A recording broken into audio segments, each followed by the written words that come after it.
সংস্কার আমাদের মজ্জায়, সংস্কার আমাদের রক্তে, আমাদের জন্ম সংস্কারের মধ্যে।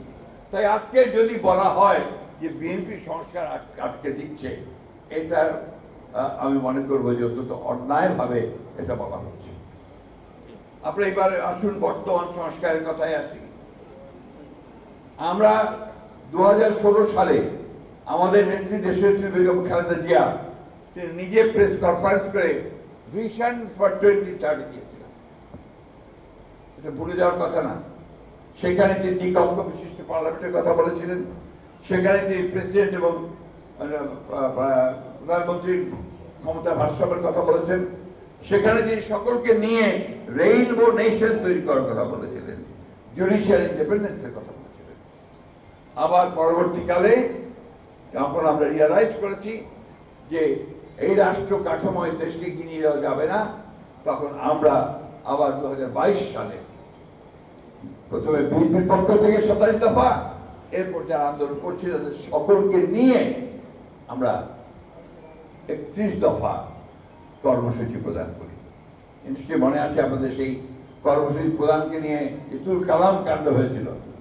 10ই ডিসেম্বর আমাদের সভাকক্ষে আমরা পার্টি অফিসের সামনে, সেটা 7ই নভেম্বরই এটাকে আপনার পণ্ড করে দেওয়ার ব্যাপারে সরকার সরকার ব্যবস্থা গ্রহণ করেছিল।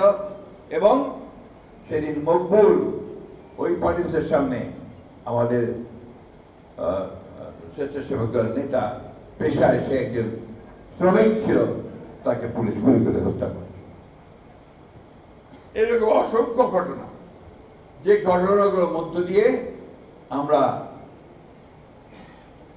বাংলাদেশের রাজনৈতিক কাঠামো, রাষ্ট্র কাঠামো এবং অর্থনৈতিক কাঠামোকে পরিবর্তন করবার সমস্ত প্রস্তাবগুলো সামনে নিয়ে এসেছি।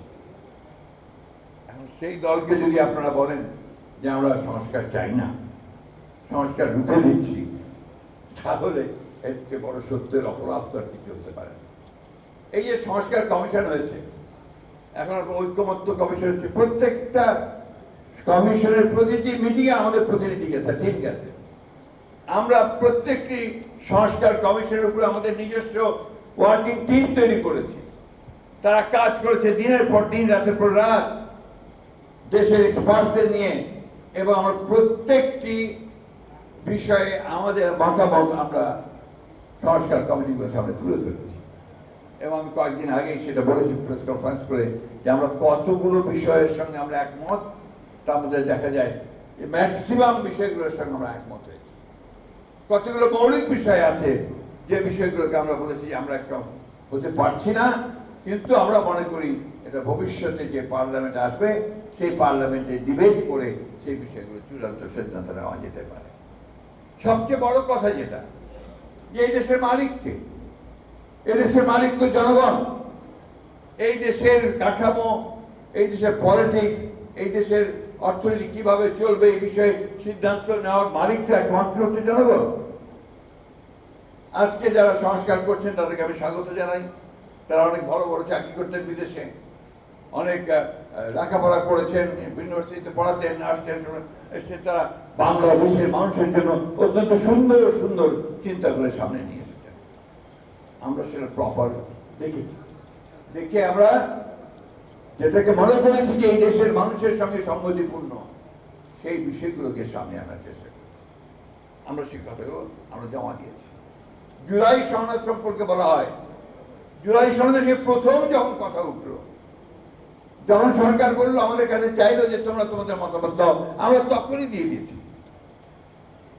এরপরে এখন আবার কয়েকদিন আগে সরকারের তরফ থেকে আমাদের কাছে মতামত চাওয়া হয়েছে, আমরা গতকাল রাত্রে সেই মতামত পুরো দিয়ে দিয়েছি। তাহলে প্রবলেমটা কোথায়? প্রবলেমটা হচ্ছে যারা দেখতে নারী তার চরণ ভাগা। কথাটা বলতে বাধ্য ওরা, কিছু মনে করবেন না। আমি সাংবাদিকদের ভাইদেরও বলবো, আমরা সামান্য লেখাপড়া করেছি, আপনার শব্দের মারপ্যাচ করে কোথায় কোন দিকে নিয়ে যেতে চান সেটা বোঝার মতো ক্ষমতা আমাদের আছে। আমরা 3 বার সরকার চালিয়েছি।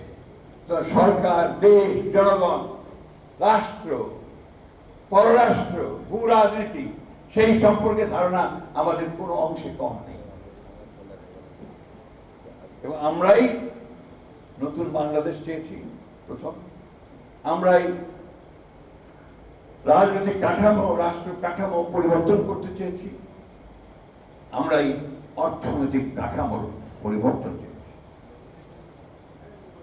আমরা কে কতজন প্রাণ দিয়েছি, কে কতজন জেলে গেছে, সে বিষয়টা আমি আর এখানে তুলছি না, এটা আপনারা ভালো করে জানেন। কয়েকজনকে পত্রিকাতে বেরিয়েছে, ওই জুলাই মাসেই আমাদের প্রায় 600-র উপরে বিএনপির নেতা কর্মী, অর্থাৎ ছাত্র দল যুবদলের নেতা কর্মীরা শহীদ হয়েছে। আমি এই কথাগুলো আনতাম না, আনতে চাইও নি, আমার নোটের মধ্যে সেটা ছিল না, কিন্তু এখানে কিছু কথা উঠেছে যার ফলে বাধ্য হয়ে এই কথাগুলো আমি বললাম, টু ক্লারিফাই দ্য সিচুয়েশন।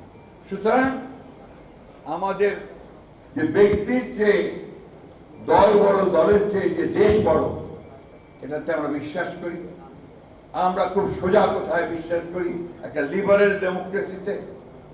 আমরা বিশ্বাস করি যে নির্বাচনের মাধ্যমে ক্ষমতার পরিবর্তন হবে এবং সেই নির্বাচিত সরকারই একমাত্র দেশ চালাবে এবং তার সমস্যাগুলো সমাধান করবে। আমরা কেন এই সরকারের কাছে সব যাচ্ছি? এটা অন্তর্বর্তীকালীন সরকার, এখানে যারা আছেন তাদের রাজনীতি সম্পর্কে, দেশের মানুষ সম্পর্কে আমাদের চেয়ে বেশি ধারণা আছে নাকি? আমরা যা রাজনীতি করছি বা আপনারা সাংবাদিকরা, না, নেই। কিন্তু আমরা তাদের দায়িত্ব দিয়েছি, তারা তৈরি করুক, তারা আলোচনা করছি, আলোচনা করে যেটা আমাদের কাছে গ্রহণযোগ্য হচ্ছে সেটা আমরা আলোচনা করে নিয়ে নিচ্ছি।